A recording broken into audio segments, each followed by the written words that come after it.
Hello everyone. Thank you all for joining us. We also have live viewers for every time on Zoom. Just want to take this time to thank the Rav, first of all, for coming. You know, it's always a really nice. Doing amazing things. We want to thank Rav for coming out. We also want to thank our sponsors for us for anytime. So we also have another sponsor who would like to sponsor this year. Include all the single people finding their beginning question at the right time. There's a little bit of introduction to the Rav, but I think this is the Rav's first time speaking in this location, this shul, correct? So the Rav won't need introduction after this point because hopefully he'll be coming here a lot this year with Hashem. But yeah, for Amy Shita, he was learning in very serious yeshivas, the Gil Yeshiva and BMG. And Baruch Hashem, I think we all know the Tiferet Mishnah Berurah, the Mishnah Berurah with the State Sarah side. So the Rav was very involved in that project. So we owe him a lot of gratitude for doing amazing things for Klal Yisrael, specifically also for the Sfarad community. I heard the Rav speak many times in Queens. I don't think we ever officially met, but Baruch Hashem, I get the Rav's daily inspiration on meaningful motivation and Torah anytime. So Baruch Hashem, I would consider myself definitely a follower of the Rav. And without further ado, I don't want to take so much time. Thank you. Thank you.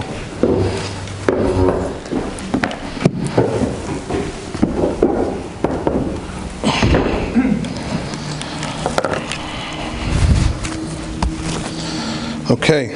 Thank you for having me. I can put the mask down, but I wear masks, okay? I follow the rules. And the Joe Biden one. No, I'm joking. Okay. Okay, thank you so much for everybody for coming out. Thank you for inviting me.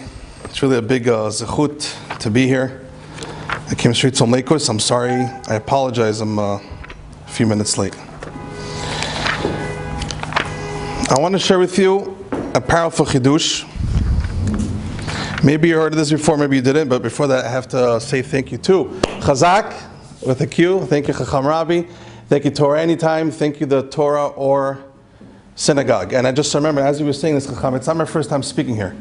I once came here for Shabbat in the shul. So I spoke in that building. When I was here, they were renovating this place. But it's this building itself. Thank you. Thank you. The first one. Thank you. Yeah, thank you so much.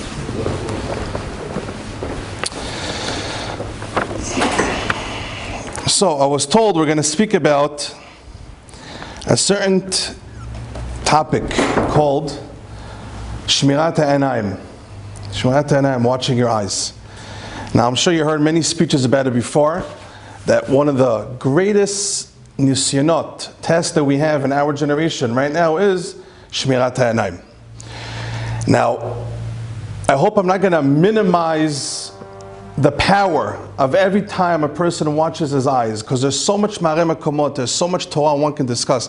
I brought there's a whole book about it over here. It's only one book that I have, one sefer. There's so much Torah all over the place about the Gadlut, the zechut it is to a person to control his eyes even one time. Even one time. One midrash that I remember offhand is, it says, La'atid lavo, in Olam Haba is the greatest enjoyment in the world. The greatest enjoyment in the world is going to be Olam Haba. Why? Because Baruch Hashem, there's no food. Food, as enjoyable as it is, you have to work for the food. You have to go work, and then make money, and then cook the food, and wait online. Olam Haba, there's no food. Olam Haba, there's no working, there's no news, there's no politics. Olam Haba is straight up pleasure. And we can trust in Hashem. When Hashem says Olam Haba is the greatest pleasure, we can trust in Hashem. Because if Hashem, who created all the enjoyments in this world, is telling us the greatest enjoyment will be Olam Haba, you can only imagine. You can only imagine how powerful and awesome the next Olam Haba will be. The mashal they give is, imagine in the morning I walk in with hot donuts from Dunkin' Donuts. It smells really, really, really good. If it's Chalav Yisrael, I walk in and I make you guys sniff the fresh donuts. And then everybody's like, oh wow, the smell is so great of the donuts. I tell them, you think the smell of the donuts is good? You think just the sniff is enjoyable? Wait until you take a bite into the donut. This world, all the pleasures, all the enjoyments that a person can do in this world is only a reach. It's only a sniff of the true pleasure of Olam Haba. All enjoyments, even if the guy is a multi-millionaire, he can do whatever he wants. He can own a whole island in Florida. At the end of the day, Whatever pleasure you get, it's only a reach, only a sniff, until you really, really take a bite into it. The real pleasure, which is Olam Haba. So the Chazal, the Midrash says over there, one who's careful with watching his eyes, he will have a zichut to enjoy the ziv shekhinah, which means that Olam Haba, we're going to see whatever that means, holy things, and we're going to see tzaddikim learning Torah, and we're going to see a closer glimpse of a Kadosh Baruch Hu. So the way a person will enjoy Olam Haba is specifically through the eyes. Specifically through Shmirat HaEinayim. When one watches his eyes in this world, the more he watches his eyes in this world, the more you will have the capabilities to enjoy the next world. Because the way you're going to enjoy Olam Haba is through the eyes. It's through the neshama seeing. And our eyes in this world are the windows to the neshama, to the soul. So says the Midrash, when one is careful with watching his eyes, you know what you're really doing? What you're doing is you're preparing yourself to enjoy Olam Haba more and more and more. The Chafetz Chaim brings down in Shmirat HaLashon, he says, let's say you have a person that doesn't watch his eyes in this world. So what's going to happen is, after 120, things don't change. Let's say a person, there's a scary story about a dibuk. You guys ever heard of a dibuk? There's this famous story with one of the dibukim, with the Bechana Wasserman. Bechana Wasserman with the Chafetz Chaim in Europe. One time there was a lady who had a dibuk in her. A dibuk is like a random spirit that goes into someone's body. That story happened to be the reason why the spirit went inside the body was because she didn't make a bracha on a cup of water. So the spirit was able to go into her, the dibuk. It's like a random spirit flying all over the world. So she had a dibuk. And the Chafetz Chaim sent his Talmud, his student, or Bechana Wasserman, to go to try to take the dibuk out of this lady because she was in pain. This lady was cursing and cursing and cursing as Rabbi Chana Wasserman is talking to her. He's like, you're already in the next world. You see what's going on. Why are you talking like, why are you cursing? So she tells him, Rabbi, you don't understand. If you cursed in this world, nothing changes in the next world. You're the same person. So if you got used to cursing in this world, you're going to curse in the next world too. So it says the Chafetz Chaim in Shmirat HaLashon, one who's not careful with watching his eyes, chas v'shalom, chas v'shalom, the damage is so great that it will be even in Olam Haba. The eyes will be damaged to enjoy seeing the Shekhinah in Olam Haba. The eyes will be blurry. You're not going to be able to see as well. So when one is careful with watching his eyes, he's building and building his Olam Haba greater and greater. I want to share with you a pasuk. The pasuk says in Parashas Kedoshim, Daber kol dat bnei Yisrael. This speech, this drasha, this mitzvah that Moshe Rabbeinu is about to tell Am Yisrael in Parashas Kedoshim, the pasuk says specifically, I want this to be said in front of everybody. Anashim, nashim v'taf, men, women, and children. Specifically this mitzvah. V'amar te'elem, and tell them, Kedoshim tihu. We have a tzivu, we have a commandment from Hashem. Kedoshim tihu, be holy. Ki kadosh ani Hashem Elokechem. Because I am holy. Hashem, your creator. Listen to this powerful pasuk. Kedoshim tiyu, says God, says Hashem. Jews, be holy. Why be holy? Ki kadosh ani Hashem Elokechem. God says, because I'm holy. Do you realize how powerful that is? We have to be holy. Why do we have to be holy? Why do we have to be kadosh? Why do we have to watch our eyes? You know why we have to be kadosh? Ki kadosh ani Hashem Elokechem. Says Hashem, because I'm holy. What connection us to Hashem? Hashem, you're holy. No one's ever going to reach not even an ounce of Hashem's level of Kedusha. God is God, Hashem is Hashem. So why are you putting both of us together? Be holy, says Hashem, because I'm holy. What connection us to Him? The answer is, Rabbatai, obvious. The pasuk here tells us how much we're worth in Hashem's eyes. The pasuk here tells us that Hashem looks at us as such holy people. Our neshamot are so holy. They're so close to HaKadosh Baruch Hu that Hashem is literally saying, hey, be holy. You know why? Because I'm holy and we're in it together. You are close to me.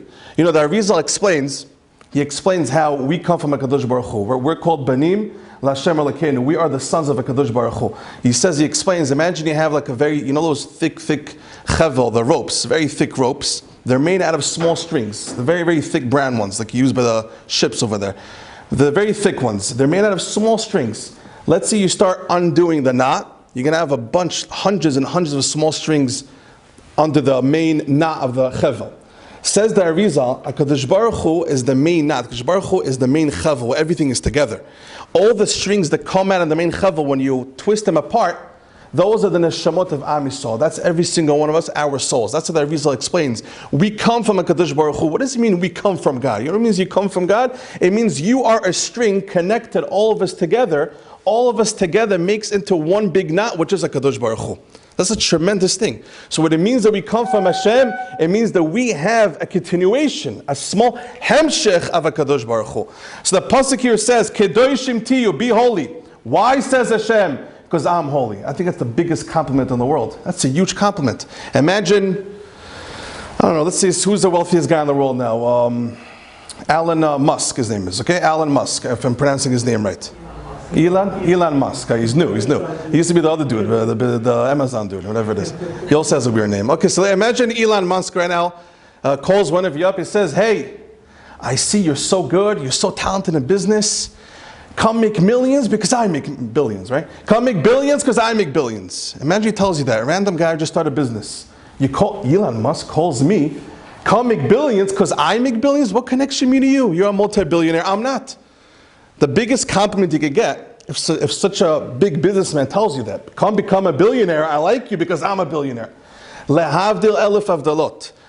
The pasuk here says an unbelievable thing. Be holy, Yehudim. Jews, be holy. Do not be like society. Don't fall for the culture. Kedoshim tihiyu. Why? Ki kadosh shani says because I'm holy. What a compliment. Unbelievable. What a compliment Hashem is giving us. Look how much Hashem looks at us, literally like kedoshim, kedoshim. When a person really understands and lives by this, when a person understands how much Hashem expects of him, he wouldn't want to do sins. Why should I? I mean, I'm so close to HaKadosh Baruch Hu. Hashem has such high expectations of me. Why would I lower myself? You know what it's like? Imagine you have somebody very wealthy, and then he stands online in a food store to buy a piece of bread with food stamps. Nothing wrong. But if somebody's very, very wealthy, why would you do that? Why would you wait online and buy a loaf of bread with food stamps? A Jew is so wealthy of Kedusha, so wealthy of holiness. He's capable of so much Torah, mitzvot, chasadim. There's so much to build in this world. So for a Jew to lower himself and not watch his eyes, or for a Jew to lower himself and go to a movie theater, why would you do that?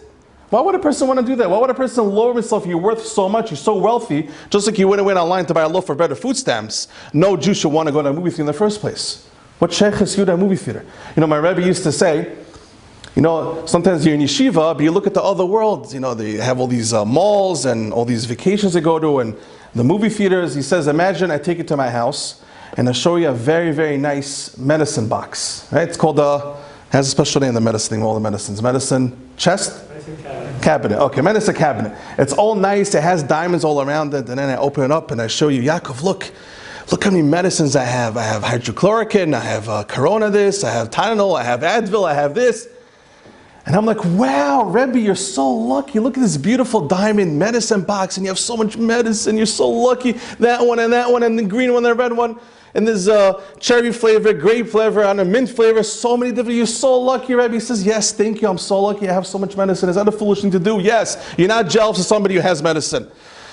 Say that Achronim Rabotai, he said to my Rebbe like this. He says, when you look at the other world, they have, it looks like it's big, but it's really nothing there. When you see they have movie theaters, and they have all these sports that they're into, and all the fashion that they're into, don't look at them and chas v'shalom be jealous, like, wow. You know, they have so much in that culture. Wow, look, they have something called a basketball, a baseball, a football. They have something called a movie theater, and they could do this and that. No. It's all to keep the goyim busy. It's all to keep the culture busy. They need it. It's like medicine to them. What else should they live for? They need it. They need to keep on going.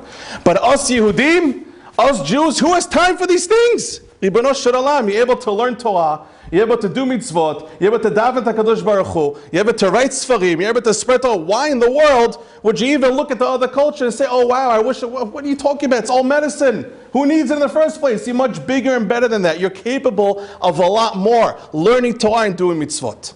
So when a person lives by that life of watching his eyes, you know what that means to HaKadosh Baruch Hu? It means that you're saying a big fat no to the culture around us.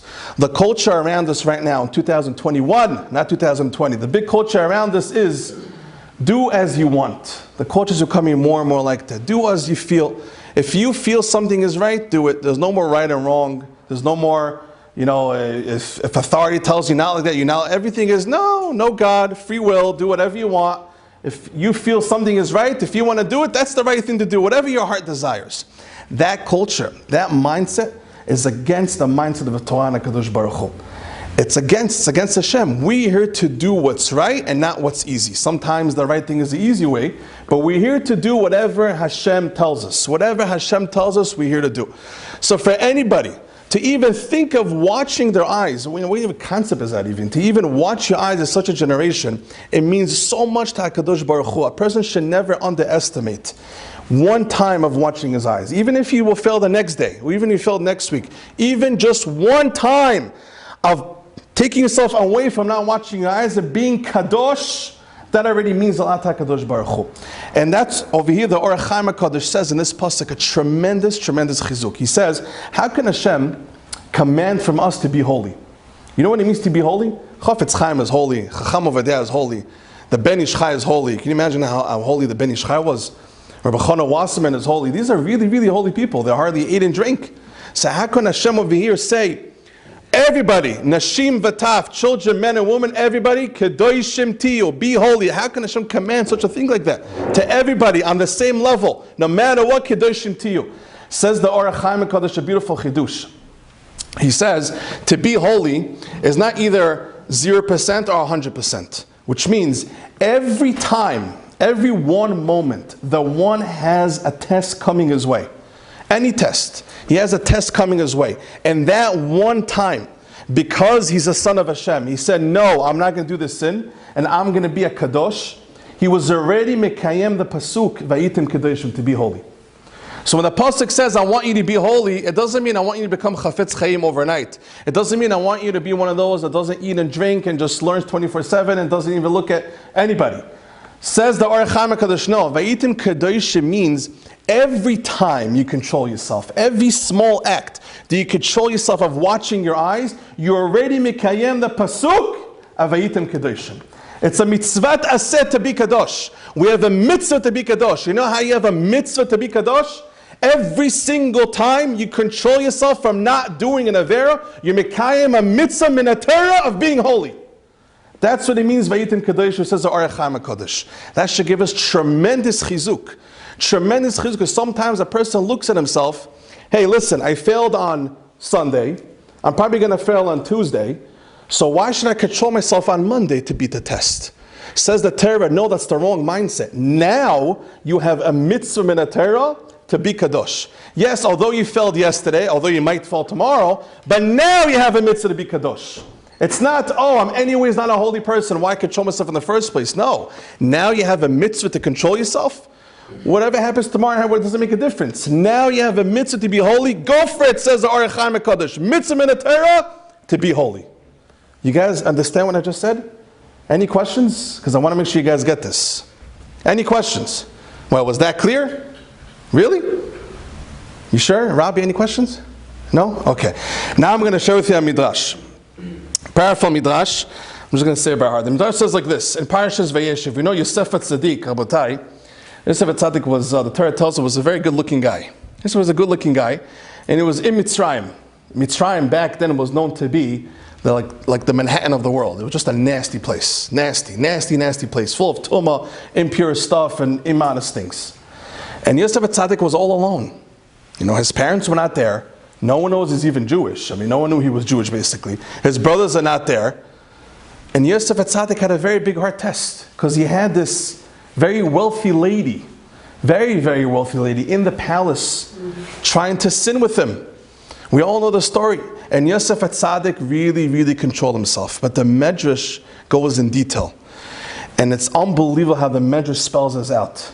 The Medrash says in Parashas Vayeshev, our Midrash Rabbah, it says like this. Eshet Potiphar approached Yosef Tzaddik. And she tells him, I want to sin. Yosef Tzaddik tells her, how can I sin? I come from Avraham, Yitzchak, and Yaakov. Eshet Potiphar. Do you know who Avraham Avinu is? I don't know if you know, lady, but Avraham Avinu was the first Jew. Hashem spoke to him. Do you know that, lady? You know who Yitzchak Avinu was, my grandpa? My grandpa was masking to die on the Mizbeach for HaKadosh Baruch Hu. So you want me, a descendant from such holy people, to do such a disgusting, are you out of your mind? Eshet Potiphar, are you out of your mind? Go fly a kite, get out of here. Says the Medrash, she was masking. Look at that. Says the Medrash, she agreed. She says, you know what? you hold so much of yourself. I don't want to do that. You're right. I don't want to do that. And the Medrash brings another pshat that she started up with him, and Yosef Atzakti tells her, listen, I'm not going to say that there's no taiva, there's no desire, but let me just tell you one thing, lady. Yeah, what do you have to say? Hashem spoke to Avraham Avinu. Hashem spoke to Yitzchak Avinu. Maybe God is also going to want to speak to me. And if I'm going to sin, God will never speak to me because it just doesn't go. It doesn't go. If I'll do such a bad thing, God will not want to speak to me the way He spoke to my grandparents. So just in case God is going to want to speak to me the way He spoke to my grandparents, I just can't sin. And Eisha Potiphar said, you know what? I'm backing off. Seder Rosh Yeshivas, what a beautiful lesson. Powerful, powerful lesson that we can learn from here. The reason why one doesn't want to do disgusting averot, the reason why one doesn't want to do such sins, the reason why one doesn't want to go down such a path is because you're worth so much more. You're so chashuv, you're so important in Hashem's eyes, you're capable of so much. You're a Jew. You're literally a Yid, you're a Jew. You're literally a soldier of HaKadosh Baruch Hu in this world. We come from generations, Labatai, if you read history, we come from generations of so much standing up against the culture, so much misiut nefesh, just for the Torah. How many of our great grandparents will masar nefesh just to keep Shabbat, just to keep kosher, just to make sure the Torah stays the same? We're not budging for one word of the Torah. There's so much stories of how Jews fought for so long to make sure the Torah stayed strong. We come from such holy people. So for a person in 2021, when an avera, when a sin approached them, you know what you tell the sin? You know what you tell the taiva? You know what you tell the yetzer hara? Go fly a kite. Me?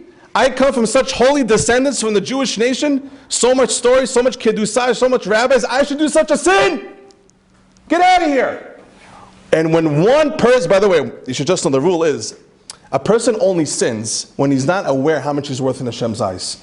The Hasidic rabbis always say that. They say a mashal. It says, imagine you have a captain, a huge ship with no captain. What's going to happen? If you don't have a captain directing the ship, what's going to happen is every time a wind comes right, it turns right, left, right, the ship is going to woo, like a zigzag.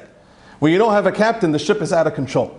So the Hasidic rabbis say, if a person is not aware about the ani, if a person is not aware how much he's worth, if a person is not aware about the I, which means he himself, how much he's worth in Hashem's eyes, if you're not aware how holy you are and how much you're capable of, it's like a ship without a captain. A person can be like a zigzag. One day the culture says, oh, go there. The other day the culture says, oh, go there. It's whatever his friends tells me goes. Okay, the fashion is this. If okay, we do this, whatever you want, whatever, Instagram, YouTube, whatever is in, we're in it, whatever it is.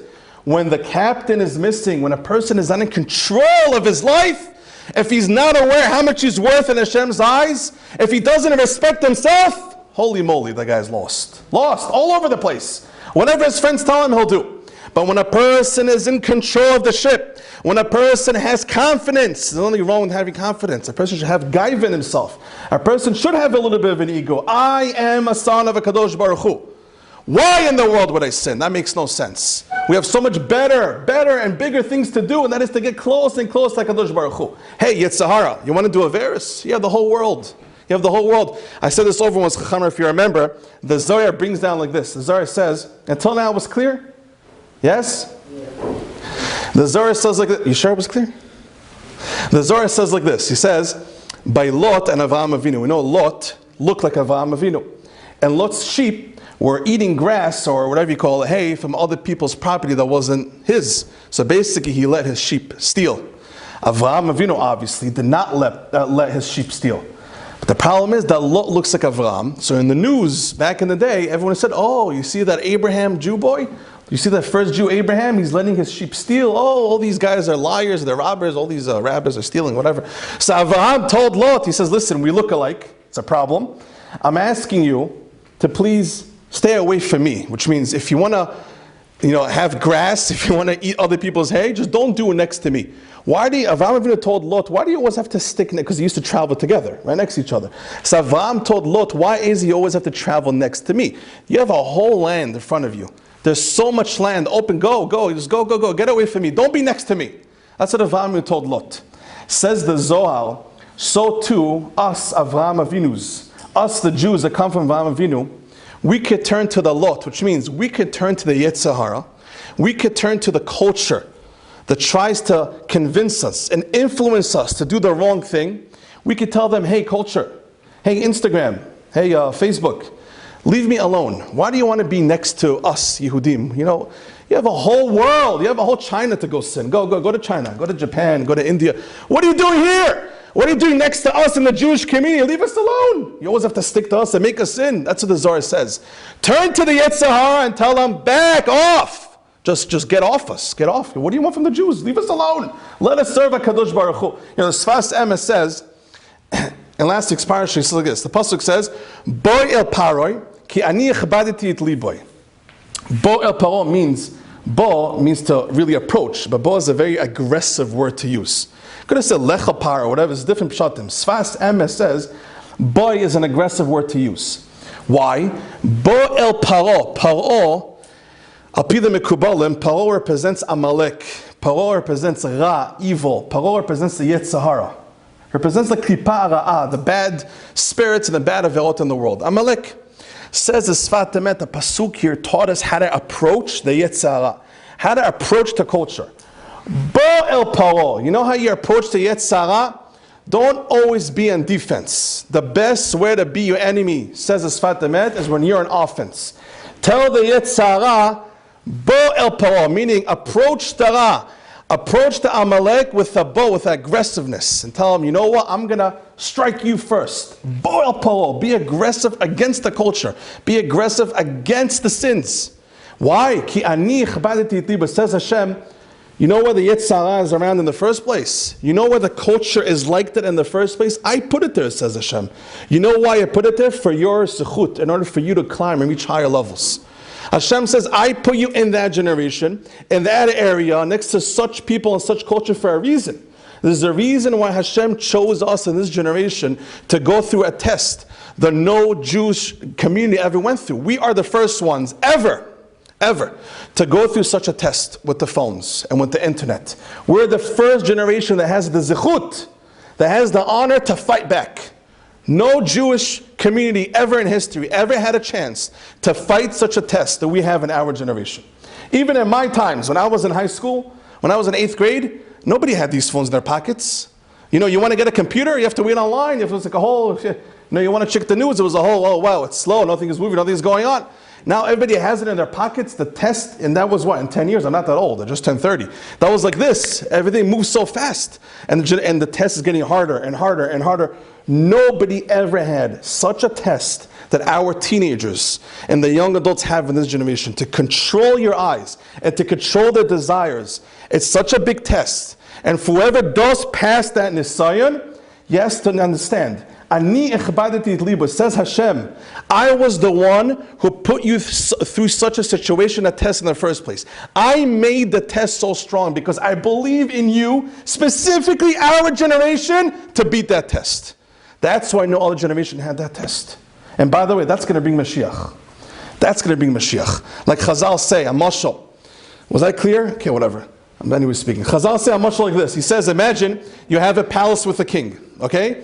You have a palace with a king, and he has an enemy. You guys remember the gladiator stuff with the knives and stuff? Okay. It says, imagine you have a king with a palace, and he has an enemy confronting him. Thousands and thousands of soldiers with their knives and swords and shields like this.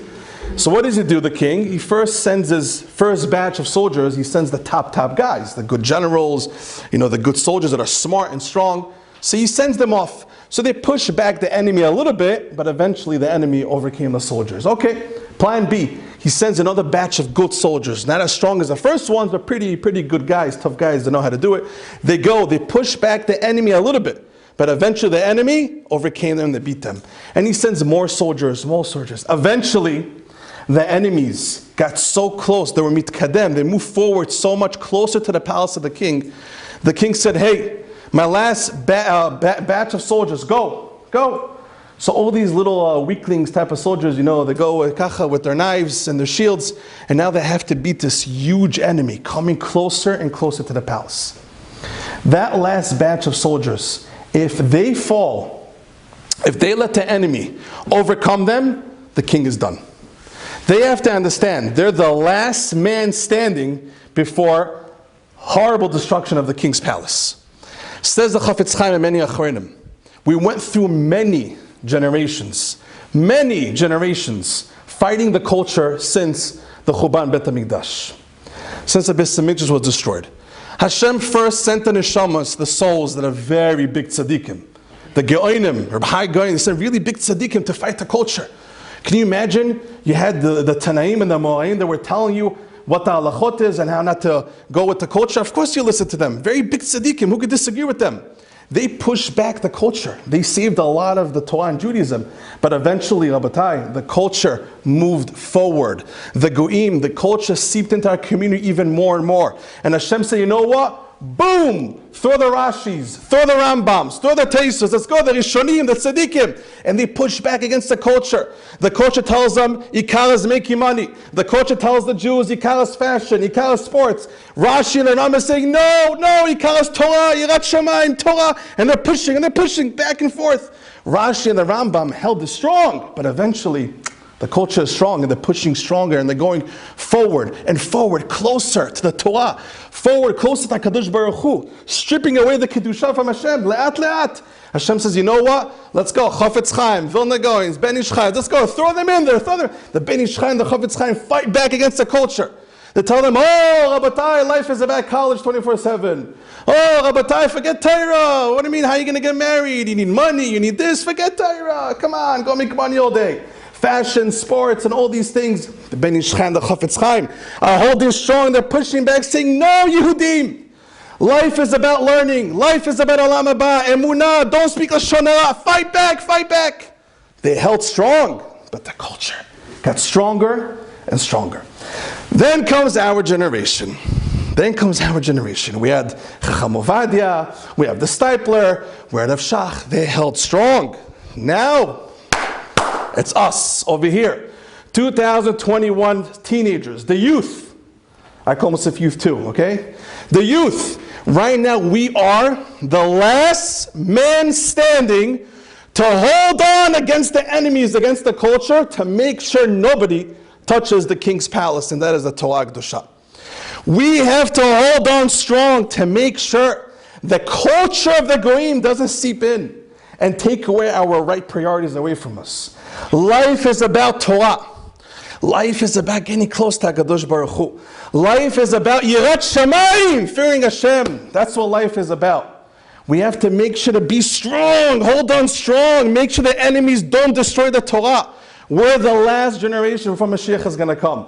We hold on strong, Rabbatai, we won the war. It's because of us. If we hold on strong against the culture, we're literally going to be the heroes forever and ever and ever. Our generation is the generation that saved the Torah Kedusha and bring the Bet HaMikdash. So every time a person watches his eyes, every time you even think of doing Shmirat HaEinayim, do you know what a person does?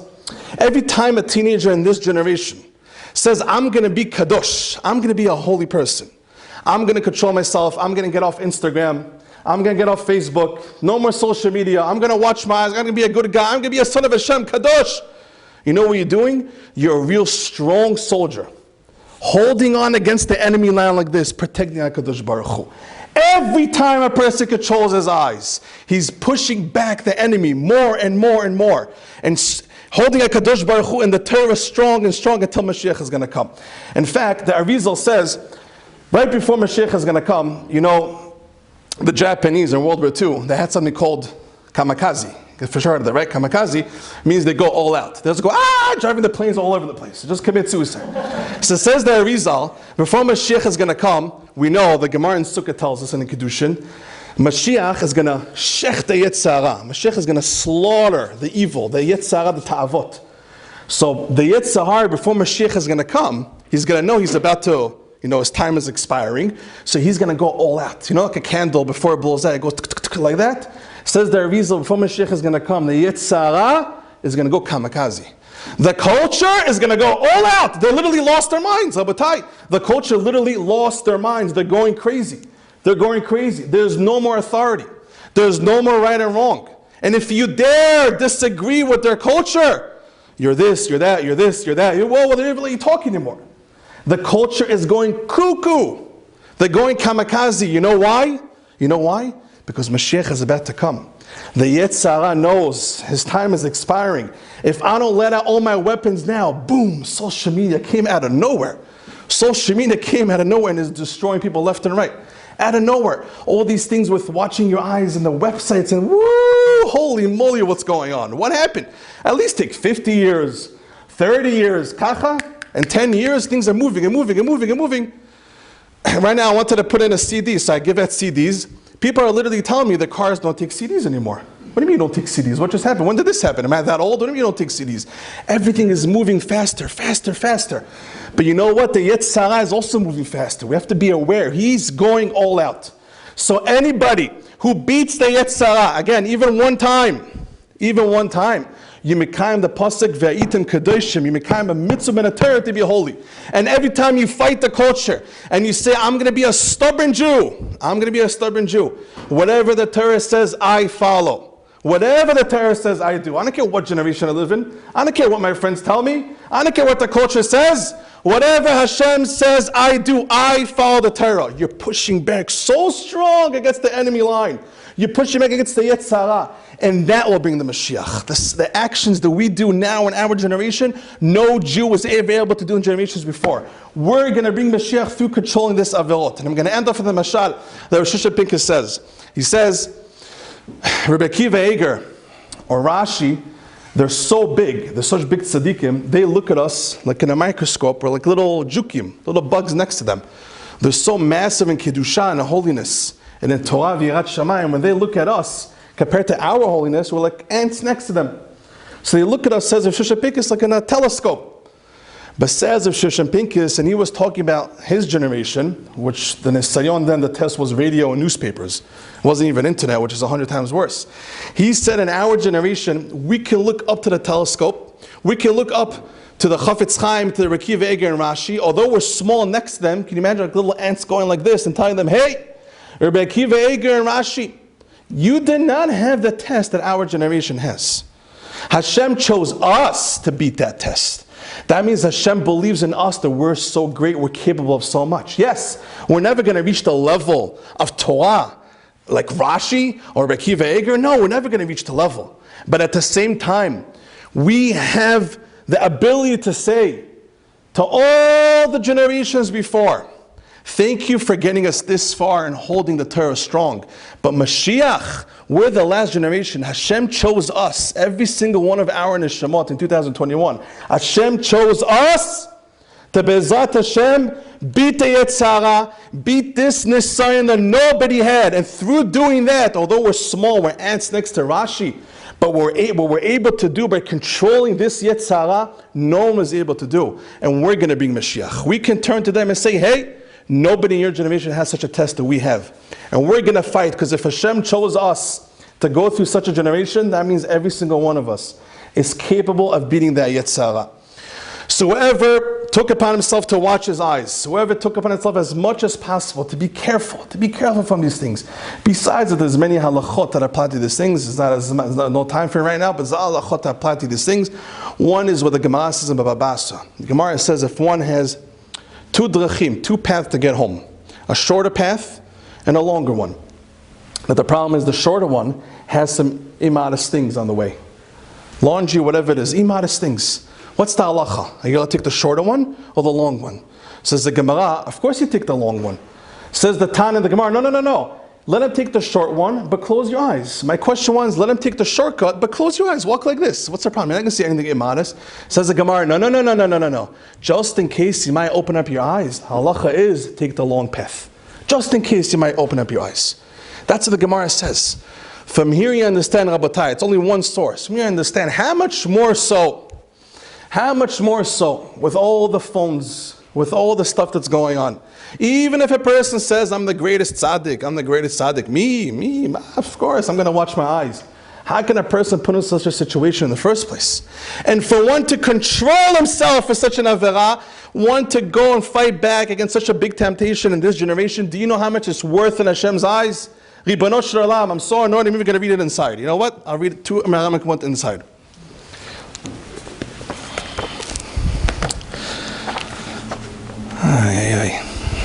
Says Rabbeinu Bechaya like this.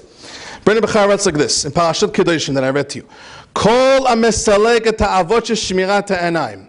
Whoever pushes off the desire of the sin of watching the eyes, umitgaber alen, he overcomes the Yetzara, areu yoter gadol mimidrigat malach. You're even in a higher position at that moment, more than an angel, more than a malach. You hear those words? One time of controlling yourself.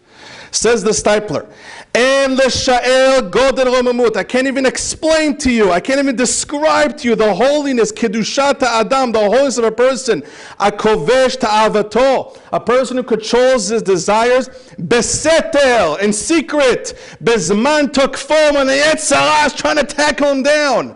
Shuaz b'bchinat Yosef HaTzadik. You are considered at the level of Yosef HaTzadik at that moment. Shekidesh Shem Shamayim beseter. He was mekadesh Shem Shamayim beseter in secret with Eshet Patifal. Asher azu mamshich alav ol kedusha nora ve'ayom. From that moment on, whoever controls his eyes in secret, he brings upon himself an unbelievable level of holiness. She'en l'shayeh, I can't even describe to you. One time, if a person controlling himself, one time. And Hashem watches everything. I remember that. Hashem calculates everything. There's a story, I end up with this, I said that 3 times or whatever. There's a story with the Levush. The Levush, we know one of the main Achonim that we have in the Poskim is the Levush, Talmud of the Ramah. One of the main Kadmonim and the Achonim that we have. The Mishnah Berurah always quotes the Levush. The Magen Avraham always quotes the Levush. Who was the Levush? And why is the Sefer called the Levush? Levush means a garment, clothing. They say over a story that he was a very wealthy Jew. Very wealthy. One time he was with a gathering of people, and he was wearing very expensive clothing. Very, very expensive clothing. Unfortunately, the Yetzirah tried starting with him. He sent a lady. Okay, man, good looking guy, wearing nice clothing. Yalla, send the Yetzirah, Eshet Patifa, let's go. She starts talking to him. He starts walking away from her. That's how the story goes. She starts walking after him. He starts walking faster, and she starts walking after him more and more and more. He starts running. She starts running after him. He says, oh my gosh, Ribono Shel Olam, what do I do with this juke? What do I do?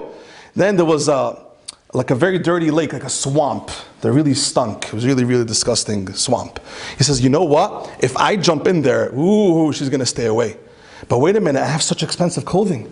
It's not easy, it's a big test. Very expensive clothing. Imagine you have 6 iPhones 10s, right? What is it, each one? $700, $800, whatever it is. Imagine you have a Rolex, iPhone, right? All these things. And that person had, it's not easy, it's really not easy. I mean, I'm scared of my wallet, my license, it's a whole steeple getting it back, you know what I mean? It's very not easy.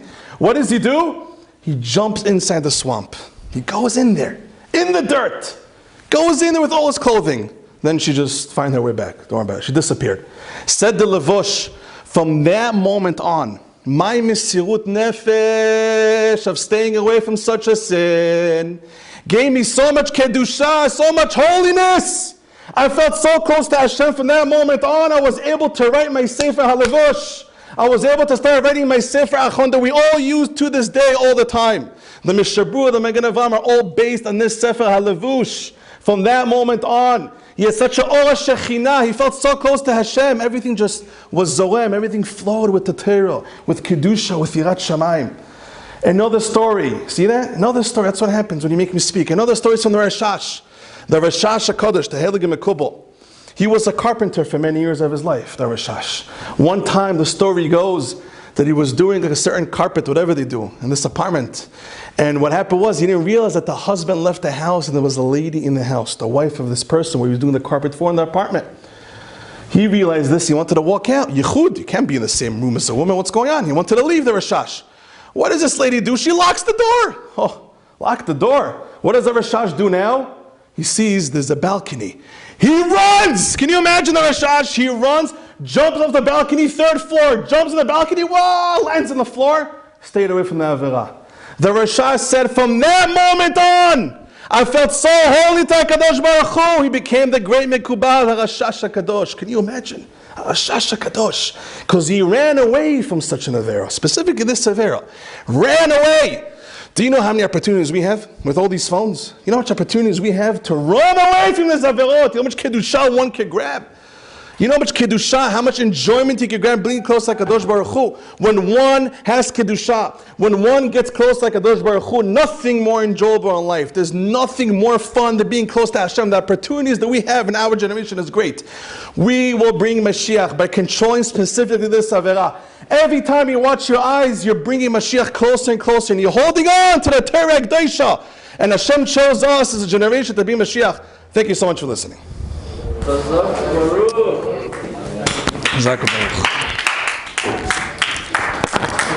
Thank you.